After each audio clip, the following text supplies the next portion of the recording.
আসসালামু আলাইকুম। আমরা আসলে ক্যামস্ক্যানার অ্যাপ ব্যবহার করে আসলে কীভাবে ফাইলটা পিডিএফ করবো এটাও দেখানো উদ্দেশ্য, সাথে সাথে আমার খাতাটা এখন ছবি তুলে স্ক্যান করছি, সেটার মাধ্যমে দেখাবো।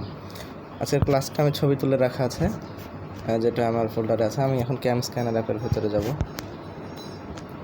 ক্যামস্ক্যানার অ্যাপ হচ্ছে যে এটা বাফলে ক্যামস্ক্যানার অ্যাপে ঢুকলাম।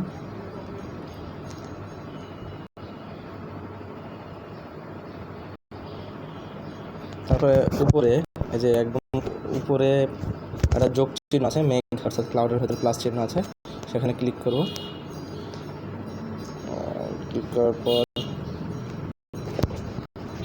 এটা একটা মেসেজ আসছে, পপ আপ মেসেজ, এটা ক্যান্সেল করে দিলাম। দুঃখিত, ওইটা না, এই যে তিনটা, ওটার ডান পাশে যে তিনটা ফটো আছে এটাতে ক্লিক করতে হবে। তারপর ইম্পোর্ট ফ্রম গ্যালারি, এই যে আমার দুইটা ছবি, এই ছবিতে মাঝখানে ক্লিক করলে ছবিটা বড় হয়ে যাবে। আমরা মাঝখানে ক্লিক করব না, আমরা ছবির যে মাথায় বক্স আছে, বক্সে ক্লিক করব 1 2। আবার যদি একসাথে অনেকগুলো ক্লিক করতে চাই তাহলে আমরা প্রেস করে যদি উপরে নিচে করি তাহলে আমরা অনেকগুলো সিলেক্ট হয়ে যাবে একসাথে। এটা আবার আনসিলেক্ট করলে এভাবে একসাথে করা যাবে, প্রেস করে একসাথে সিলেক্ট করা যায়। এই সুবিধাটা এখানে উপলব্ধ। আমরা এখানে এখন দুইটা ফাইল ইম্পোর্ট করছি, তার ডান পাশে ইম্পোর্ট করতে হবে, তারপর প্রসেস হবে। প্রসেস হওয়ার শেষে স্বয়ংক্রিয়ভাবে এই ছবিগুলো পরিষ্কার হয়ে যাবে। আমার ছবিগুলো চেক করে নেব পরিষ্কার হওয়ার পরে। এখন পরিষ্কার হচ্ছে।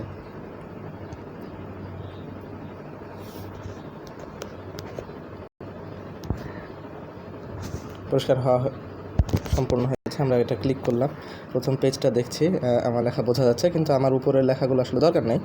এটা যদি অনেক সময় রিসাইজ হয়ে যায়, কখনো যদি কোনো ছক থাকে তাহলে রিসাইজ হয়ে যায় অটোমেটিক্যালি। সেটা ঠিক করতে উপরের মাথায় যে ক্রপ বাটনের মতো চিহ্ন আছে ওটাই ক্লিক করতে হবে। ক্লিক করলে পুরো পেজটা আসবে, এখানে পুরো রিসাইজ করা যায়। অনেক সময় এরকম বাঁকা হয়ে থাকে, তখন পুরো ক্লিক সম্পূর্ণ করতে। আমি এটা দরকার নেই পুরোটা, আজকের ক্লাস এতটুকুতেই হবে। আমি এই জন্য যতটুকু দরকার ততটুকু সিলেক্ট করে নিচে ডান পাশে যে নেক্সটে যাব। অনেক সময় খাতার পেজটাও বাঁকানো থাকে, তখন আমরা রোটেট করতে পারি, এই যে রোটেট করার সুযোগ আছে। হ্যাঁ, নেক্সটে যাব। নেক্সটে গেলে অটোমেটিক্যালি ক্রপ হয়ে যাবে। এখানে কয়েক ধরনের স্ক্যানিং সিস্টেম আছে, lighting, grey mode, black and white, black and white 2। Black and white 2 যেটা, এটা সবচেয়ে বেশি পরিষ্কার হয়। এটা আমার অটোমেটিক্যালি দেওয়া ছিল। ম্যাজিক কালারেও ভালোই পরিষ্কার হয়, ম্যাজিক কালারটা দেওয়াও যায়। ম্যাজিক কালারে রঙটা অনেক সময় বোঝা যায়, আর ব্ল্যাক অ্যান্ড হোয়াইটে সবসময় সাদা কালোই হয় আর কি।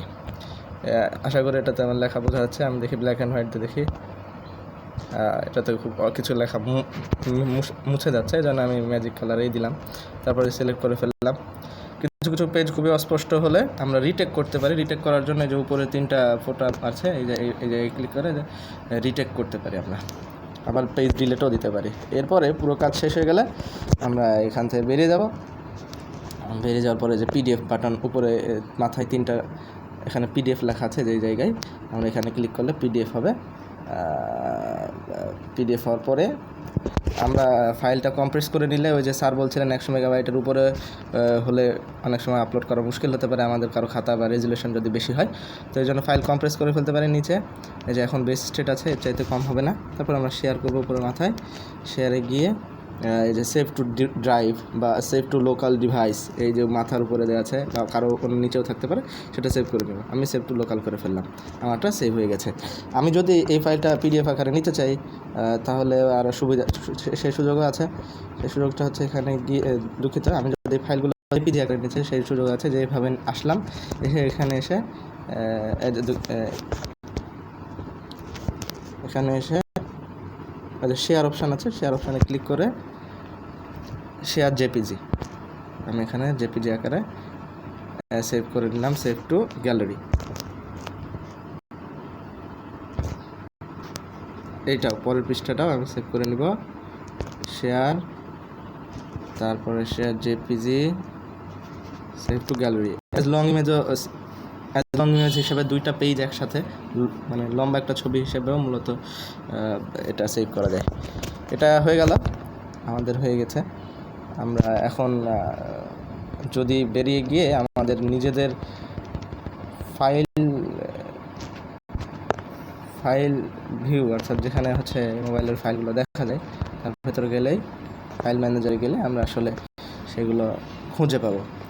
আশা করি সকলে বুঝতে পেরেছেন। আর তারপরে কোনো সমস্যা হলে আপনারা নিজেরা বিভিন্ন ইউটিউবে ভিডিও দেখে শিখে ফেলতে পারবেন বলে বিশেষ।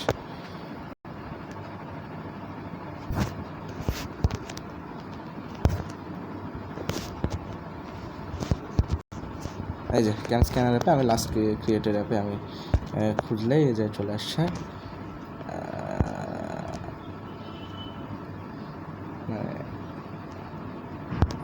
এই তো চলে আসছে। আমি এখানে রিনেমও করতে পারি, আমি ওখানে রিনেম করিনি, এই জন্য এভাবে আসছে। আমি রিনেম করলে এটা রিনেম আকারে আসছে।